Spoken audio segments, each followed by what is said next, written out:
Sean Peche is the founder and chief investment officer of Ranmore Funds, a favorite amongst the BizNews community, and a participant at the BNC 7. It's just under a month today that we're going to be gathering in Hermanus, and once again, Sean will be giving us the value of his insights. Today, though, we're having a look at the Black Swan event that's hit South Africa. Black Swan. Explain what that is, Sean. What's a Black Swan? Well, Alec, actually, interestingly, on a Saturday morning, I like to go for a run around Virginia Water, and they've got 2 black swans there. And what a black swan is, comes back to Nassim Taleb's book years ago called Fooled by Randomness, where he first raised the concept. And the point he made was just because, the people in England, they'd never seen a black swan. So they didn't know a black swan existed. But there was a black swan in Australia. And when they landed in Australia, it's like, oh, well, here's this black swan. And so a black swan in financial terms is something that you've never seen, but just because you've never seen it doesn't mean it doesn't exist. Okay, so it's often talked about as a risk that you didn't see coming. And so things like 9/11, that would be a black swan. The pandemic could arguably be a black swan. We'd seen pandemics before. Those types of things are considered black swans, things that are not forecastable. And, the future is uncertain. It's unforecastable. We all like to think we know about the future. And that's why we as value investors don't want to pay too much for the future, because it doesn't often turn out how you expect it to. So investors who are invested in South Africa, and that is pretty much everybody who lives here, given that the authorities only allow you to take 45% of your portfolio offshore, have been hit by a black swan event. I mean, who would have thought that this guy, the new guy in the White House, had nothing better to do with his time than to train his crosshairs onto South Africa, threaten and get the response from the ANC, which is today doubled down by saying, we are not listening to you. We will be going forward with the ICJ trial, and in fact, giving him the finger. Now, this unpredictable Donald Trump, one wonders what's next. Alec, I am no Trump fan. Okay, let's just put that on the record.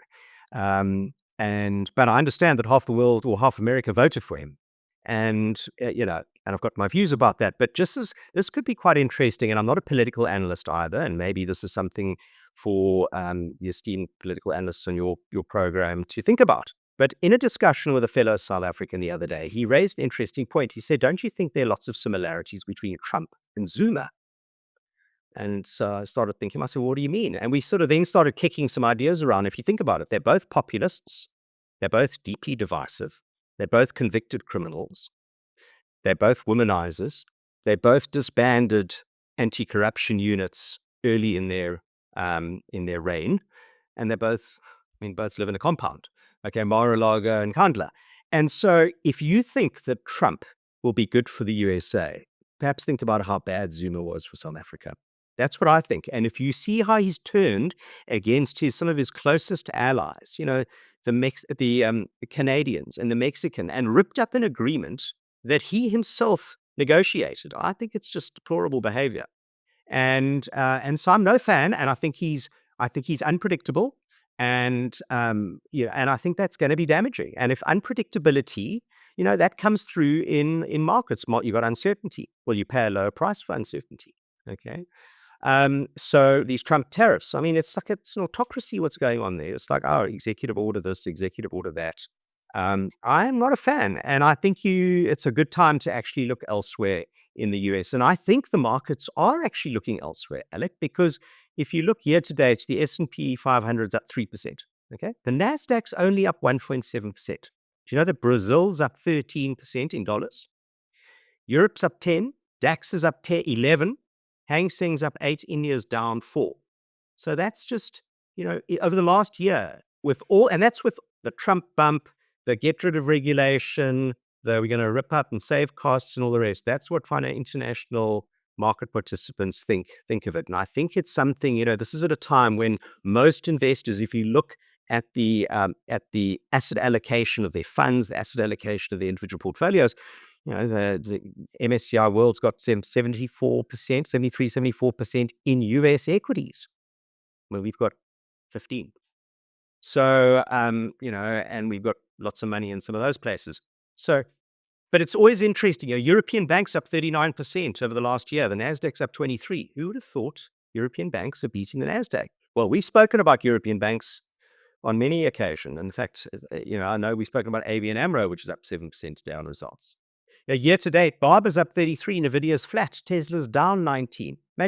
Imagine being, if we'd had a poll and said, okay, well, who thinks that on the 12th of Feb, that the Tesla's going to be down 19 and Barber's going to be up 33. So it's interesting. And that's, of course, yeah. So I think the world is unpredictable. And I think people are sitting up and taking notice that this is not good. It's not good for tariffs. It's not good. It's not good for inflation. Terrible for economic growth. It's raising costs. And if it raises costs on everything, aluminium, well, that's used in beverage cans. Raises costs. What does that mean? It means I've got less money to spend on other stuff, which dampens economic growth. And the other thing I'd raise, you and your colleague Andrew Lapping are both South Africans. You are based in the UK. When you have a look back here at this little country, because we are small, 0.3% of global GDP, but a country that is in the crosshairs of a big bully over the ocean. We did have the last time a South African governing unit cocked a snoot at the United States. We had the 1985 Rubicon speech and the collapse of the economy. From where you're sitting, are you seeing, because Frans Cronje certainly is, that this is a heightening risk of recurring in South Africa? I mean, I think it's a risk everywhere. We're not alone. And we should stand up to bullies. And I got into a bit of a Twitter thing with Shane Parrish the other day, who said to Canada, step down, pick a fight you can win. And I went, no. If you got a bully, you stand up, even if you're not going to win the fight, So this is what I think what's going to happen. This is going to benefit Europe, and it's going to benefit other places because America is showing themselves, and look, we're not macro investors. I must make that clear. We focus on the companies. America is showing themselves an unreliable partner. Okay, and so if people can't export to the States and they export to Europe, well, it's going to be swamped and prices are going to fall, and so there's going to be lower inflation, and that's all quite good.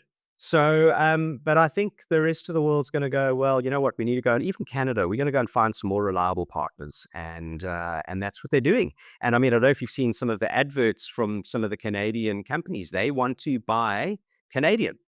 So they are shunning things. We've seen that in a lot of the US brands internationally. Things like Coke has been out of favor in places because of what's gone on in Israel and it's America's support and all of that type of thing. I mean, we're going to see that. I think we could see that expand. And that poses a risk. And you're starting to see some of the US CEOs coming out against that with Ford CEO. Yeah, so Alec, it raises the risk, it increases uncertainty. This is happening when those stocks are priced for absolute perfection. Absolute perfection. So I think it's risky. The stocks in South Africa are not priced for perfection at all, and they have held their own despite the spat, which has been very interesting indeed. So when you have a look, and you've given us some insights, and I notice you're not talking about South Africa because you don't really have an interest financially in the country. I do. I mean, my friends and family are there. We've got lots of clients there. Probably half our client base is there. In fact, I'm going to be back there next week for my father-in-law's 80th birthday celebration. I have a major interest in South Africa. We have a holiday house there. No, we've got two small South African equity positions. It doesn't move the needle, and they're small. But I have a major interest. And South Africa's, it's home. What are you seeing then, given that you've made this rather emotive statement that you must stand up to bullies, which is, I suppose, there are many different ways of viewing this. Maybe one should be standing up to race-based policies, to expropriation without compensation, to of course, to the property rights attack, etc., etc. Absolutely. Within the country. Let's stand up for what you think is right. Yeah, but that's not going to help anybody if you're investing in a market that gets smashed in the way that it happened in this country in 1985. So are you seeing that as a low risk scenario, that Trump's bark is worse than his bite? Well, I think, and I can't remember all the numbers, Alec, but I mean, foreign participation in South Africa is probably much lower now than it was then. Okay. I'm shooting from the hip here. But I would guess, emerging markets have been out of favor for a long time. South Africa has been out of favor, as has Brazil and Hong Kong and all these other places. So I think the foreign investors in South Africa at the moment are probably much firmer hands than back in 1995. So there's probably 85. less risk from 85. Sorry, 85. So there's probably less risk there. The markets are more liquid. You've got bigger companies like every time it's always different. So for example, right now you've got Chinese tech is doing quite well. Well, Naspers has got exposure to that. Okay, that wasn't the case back in '85. So the tobacco stocks are doing quite well because they're dependable and they're growing and generate cash and all the rest. They're probably bigger now in the index than they were back in '85. So you've got those things. So as Howard Marks likes to say, I think it was Howard Marks. We certainly quoted it in a book I'm reading, which is exciting. I must tell you about this book called Howard Marks' Mastering the Cycles. He wrote it in 2018, and please put it in the list for the BizNews BNC. I think it's a good one, Alec, and especially right now we need to be mindful of cycles. And of course, if he's the guy that Warren Buffett reads. So if it's good enough for the Oracle, well, then surely it's good enough for us. But history doesn't repeat itself, but does rhyme. And so there'll be similarities, but I'd be cautious to say it's going to be exactly the same as last time. So if you were heavily exposed to the South African equity market, given the issues that you raised a moment ago, you wouldn't be rushing for the exit. And it depends what stocks you own. It depends what stocks you own. It depends what percentage you have. It depends where your liabilities are. Each thing is different. But you don't need. The other thing is these days where money is globally mobile at a very low cost, you don't need to take the specific risk of being too overly exposed to one market. South Africa, some stocks offer value, but there's lots of stocks that offer value out there. I've just cited Brazil and Hong Kong and So look at your exposure. It's probably not a bad time to look at exposure, but I wouldn't panic and think it's going to be like 85 based on, some initial thoughts.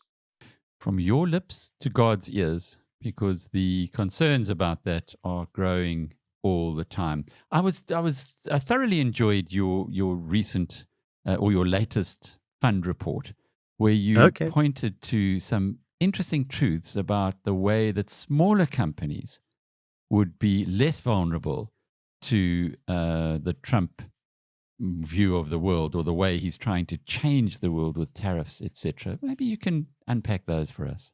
So, Alec, I mean, if you look at a large multinational, let's take some of the big tech companies. They've got dollar costs. They've got half their businesses offshore. If you look at something like Coca-Cola or McDonald's or whatever, they have huge offshore operations.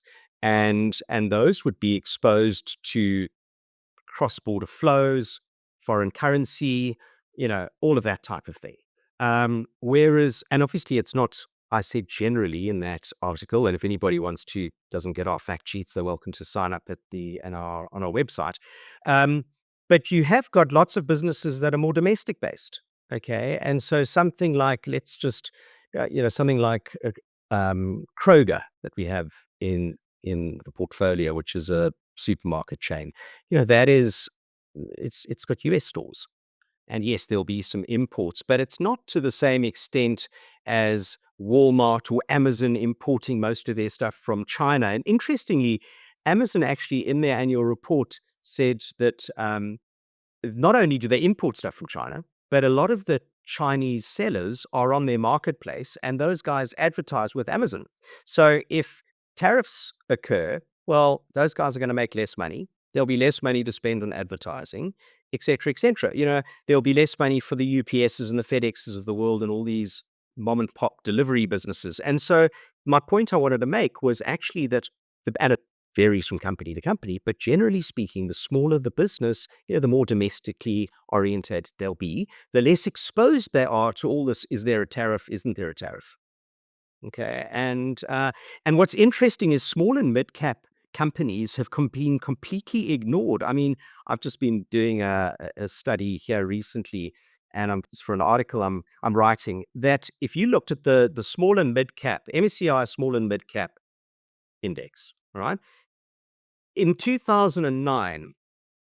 You've had 16 years. For 16 years, the 10-year compound growth of the small and mid-cap index was higher than the world index. For 16 consecutive years, the 10-year compound growth, okay? The last 7 years, the world index has absolutely smashed the small and mid-cap sector. And because you've had massive passive flows, where those passive money's gone, they've gone into the larger companies. That's meant the smaller companies have been ignored, haven't received their fair share. So it's an interesting place to be. And our portfolio is quite nicely exposed, we think, to those types of companies that have been ignored. And because they've been ignored, they offer great value, not because anything's going particularly badly for them. And I mean, a case in point, which I know I wrote about a couple of months ago, Mattel. And Mattel came out with great numbers. Now, that's only a $6 billion company, but you think about their brands and Barbie and Hot Wheels and Matchbox and Fisher-Price and all of those, and Uno. And that company's been growing earnings. They've got 16 products now that they're going to be having movies with MGM and Apple and all those kind of guys. Yeah, it's quite an exciting business on 11 times earnings. And so, you think, oh, well, hang on, Mattel's going to be exposed to tariffs. Well, most of the value now is the content with the studios. And yes, if you put 10% tariffs on a little Matchbox car that costs $1.50, it's not going to move the needle. So whereas, you now look at a number of companies recently after the stronger dollar, because what did we have? We had talk of tariffs, right? Inflation's going to be higher, interest rates are going to stay higher, let's stay in the dollar. Okay, stronger dollar, a number of companies have come out and said that the stronger dollar has hit their foreign component of earnings. They're all large caps. Okay, so guys like Alphabet said, listen, the stronger dollar is going to hurt our earnings. So it's something to think about. That we all know the large companies, the Amazons of the world, the Teslas of the world. We don't know the smaller companies. They're harder to find. They've been ignored. So it's trickier for the individual investor. And the Chinese tech companies, there was a piece in the FT this morning, our partners in London, which said that pointed out how well the Chinese tech stocks have done relative to those in the UK. Now, in the US rather, you've got Baba, as you call it, Alibaba, and Baidu as among your top holdings. Yeah. Are you doubling up there or just enjoying the ride? Oh, we're enjoying the ride. We've got sizable positions, we think, 3% in Alibaba. And, pigs get fat and hogs get eaten, so we don't be too greedy. And we think that they're great businesses. They were being ignored because they were over there in China. And then there was this whole thing about DeepSeek and OpenAI, and along comes, I don't even saw the announcement, it was quite quiet. Alibaba's AI product, Gwen 2.5, beat all of them. And now today there's news that Apple is in negotiations to use Alibaba's AI products in their phones. So, these are companies with lots of cash, very reasonably priced. But yeah, so it's the world is not the only universe. I mean, I think a lot of investors think that the only exciting stuff is in US tech. It's not. And I pointed out the example in the last year, even with all those fantastic results, even with AI, even with the CapEx spend promises and wonderful earnings, European banks have beaten US tech. And that doesn't surprise us. It's a complex, interesting, changing world that we live in. And from the investment perspectives, ever changing. Putting you on the spot right now, as we close off this discussion, where would you be allocating fresh money today? Outside the US. Think about what is, let's come back to Howard Marks's cycles. Okay. Where is there euphoria? US tech, large cap. I mean, there was a Goldman Sachs conference in January, and they asked their clients, what sector do you think is going to outperform the most? Technology got 42% of the votes. Double financials, which was the next biggest. Okay, everybody is focused on technology. You look at the ETF flows, etc. Meanwhile, the share options being cashed in like no tomorrow. Alec, what's out of favor? Small, mid, ex-US, value. That's what's out of favor. So that's not only safer because it's out of favor, but actually probably give you higher return potential. We certainly think so. And what countries should you be looking at where you'll find these gems? Well, I mean, places like, people didn't long, here's another interesting stat, Alec. I mean, 2015, okay, the 10-year compound return from the MSCI China index was double that of the world index.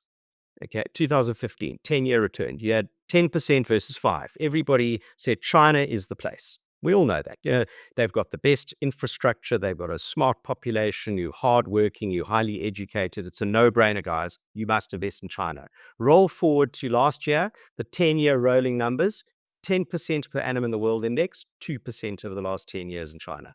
Okay. So right now, I think everybody's making this mistake. The US is going to do well because the US has always done well. I think we China in 2015, and that everybody's going to look back in 10 years' time and go, you know what, we should be outside the US. So, when China, people were strategists, leading strategists of large banks last year were saying China's uninvestable. Well, it's out of favor. So, what happens when this war ends? Hopefully the war in Europe is going to end. Who's that best for? Well, it's good for European companies, you would have thought. So some of these unloved areas, and I think we're going to get to the point where global investors are going to reallocate some of their asset allocation from the States to other areas. And remember, the investors who've been buying these other areas are quite firm hands. So we're not letting it go easily. If you want to come and buy our stocks, you're going to have to pay up. And that'll be good for the returns in those spaces. So you've got to move ahead of the game. Don't stay. You don't want to be cleaning up the after party. That's not fun. Sean Peche, the founder and chief investment officer of Ranmore, and I'm Alec Hogg from BizNews.com.